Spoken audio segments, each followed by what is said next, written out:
Hello everyone, Sunshine Duck 2 and welcome to another Datapack Overview for 1.13 and 1.14 called Beacon Warp. Essentially you set up a beacon with any of the blocks, any of the tiers, so it can be however many, doesn't matter which, there's no filtering, there's no nothing. You just make a beacon, chuck a diamond on top and make sure it's on top. If you put it near the side it doesn't really acknowledge it at all. Because of the particle effect that is displayed on the top of the beacon. And then you, obviously, after you've chucked a diamond on top of the beacon to get the particle effect, and you've activated both beacons, you'll be teleported. So if I just go like this, it won't do it because there's the emerald block being an obstruction, but blocks like glass, leaves, and a few others will easily get acknowledged.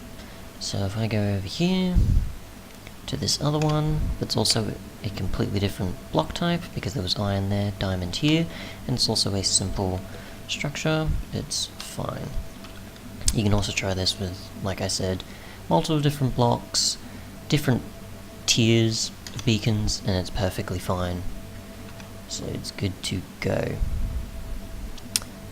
I'm pretty sure that's it. The one thing I probably would recommend, even though this is Datapack related, I know, in comparison to modpack related, I would assume it probably doesn't work with Better Beacons Rift mod, but I actually should probably test that now just in case, since that works sort of differently, and since this is Datapacks mostly focused on vanilla beacon mechanics. So I'm actually going to test that in a Rift modded environment if someone chooses to use this Datapack and also that mod, and see if certain changes can be noticed.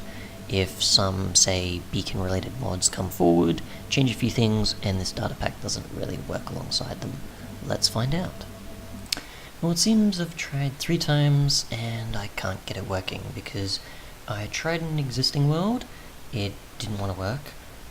I removed mods that I knew caused problems with it, didn't want to work. I created a new world with better beacons, and then it was fine. The world loaded up, it was completely new. Put the beacon warp mod Datapack in, and it just did not want to work.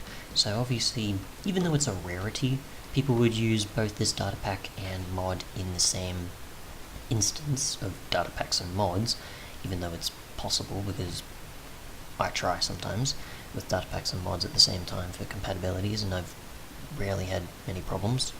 Mostly mods have only had problems, not Datapacks. But either way, it seems like Beacon Warp uses obviously original beacon code, and it doesn't allow access to some of the changed ones with certain mods. So probably once 1.13 Forge comes, and if you are a person that uses Datapacks along with mods when that happens, or you do the same way in a situation you use Forge mods and Liteloader, then you obviously come across that sort of logic. Either way, it, yeah, not bad for teleporting between certain locations. Doesn't matter what blocks you use or what tier of beacon you have, and I haven't come across a need to work out much of the distance between them. If there probably is, best to ask the creator, but I'd assume there isn't much of a distance requirement since it's only just pretty much teleporting you, and it just focuses on where one beacon is, where the other one is, and that's that, and just works out the coordinates from there to teleport you. Either way, thanks so much for watching, and goodbye.